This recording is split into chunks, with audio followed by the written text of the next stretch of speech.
TV itu ternyata begitu dekat dengan kehidupan kita. Saking dekatnya, banyak kisah film, drama, sampai anime yang menggambarkan tokohnya harus berjuang melawan penyakit ini. Artinya, TB bukan cuma masalah medis, tapi juga cerita tentang manusia, tentang harapan, tentang kehilangan, dan kekuatan untuk bertahan.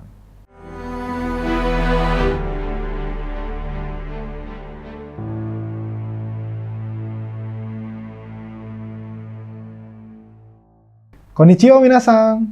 Selamat datang di Ensiklopedia TB, tempat kita ngobrol santai tapi penuh makna soal sejarah, perjuangan, dan inspirasi dalam melawan tuberkulosis. Kalau biasanya kita bahas kisah nyata, kali ini kita bakal masuk ke dunia fiksi. Tepatnya di film-film Studio Ghibli. Buat yang belum tahu, Studio Ghibli itu adalah salah satu studio animasi legendaris dari Jepang.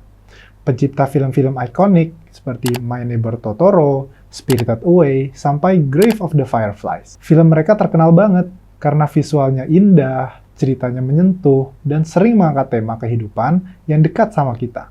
Nah, yang menarik, beberapa karya Ghibli ternyata juga menyinggung soal tuberkulosis. Bukan sekedar jadi latar cerita, tapi TB hadir sebagai konflik penting yang membentuk perjalanan hidup karakter-karakternya. Dari situlah kita belajar bahwa TB bukan hanya penyakit, tapi juga ujian hidup yang memunculkan kekuatan, tekad, dan harapan. Jadi, yuk kita bahas sama-sama gimana TB hadir di dunia magis Studio Ghibli dan makna apa yang bisa kita ambil dari sana. Naoko Satomi, The Wind Rises. Naoko Satomi adalah salah satu tokoh utama di film The Wind Rises karya Studio Ghibli.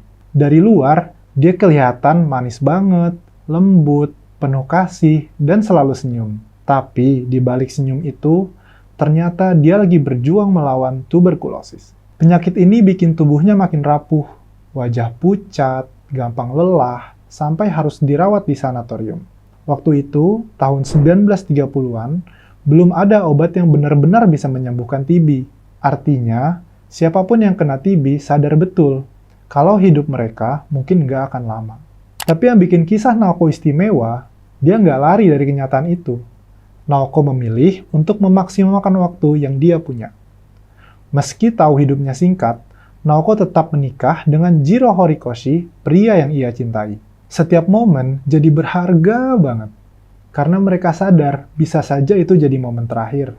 Kisah Naoko mengingatkan kita bahwa dulu tuberkulosis sering dianggap vonis tanpa harapan. Tapi sekarang, kita hidup di masa yang berbeda.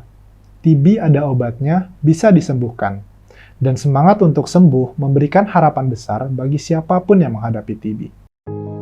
Yasuko Kusakabe, My Neighbor Totoro.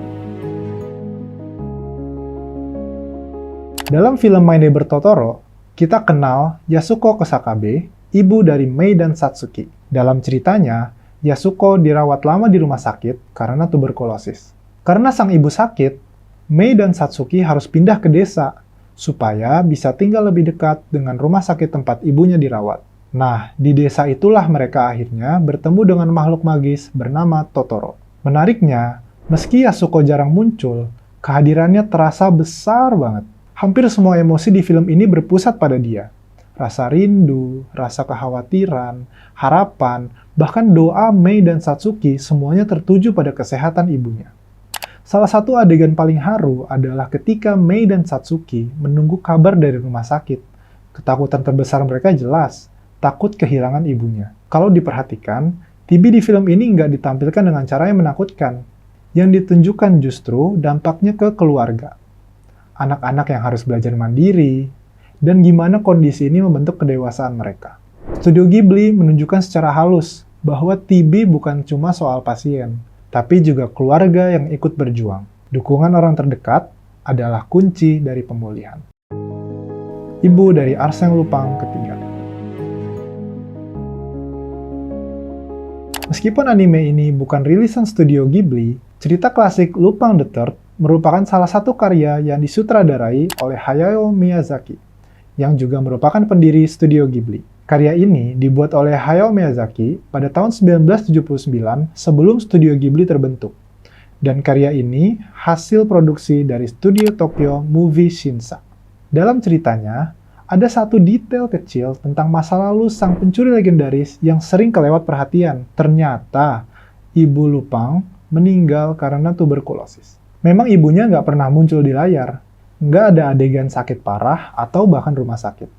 Hanya ada kenyataan sederhana tapi pahit, yaitu Lupang tumbuh tanpa ibunya karena TB merenggut nyawanya. Meski hanya disebut sepintas, kisah ini menegaskan bahwa tuberkulosis dampaknya hadir dalam bentuk kehilangan yang membekas selamanya. Dalam cerita Lupang the Third, kita diingatkan bahwa TB bisa meninggalkan luka yang bahkan melintasi generasi. Kalau kita lihat dari cerita-cerita tadi, TB itu sangat dekat dengan kehidupan manusia, bahkan sampai masuk ke dalam film dan anime. Kebanyakan kisah itu memang terjadi di masa lalu, waktu TB masih dianggap penyakit menakutkan karena belum ada obatnya. Tapi sekarang kita hidup di masa yang berbeda. TB bisa dilawan, bisa disembuhkan, asal dengan pengobatan yang tepat, disiplin, dan dukungan orang yang terdekat. Jangan lupa, perjuangan melawan TB selalu menyangkut cinta, harapan, dan semangat untuk bertahan. Jadi yuk, sama-sama sebarkan pesan ini. TB bisa dilawan, bisa sembuh, dan kita harus saling peduli dan saling mendukung pasien TB. Sampai jumpa di episode berikutnya, sahabat TB. Jangan lupa follow, like, komen, dan subscribe. Kalau ada ide konten selanjutnya, silakan tulis di kolom komentar. TB TV, take action, no discrimination.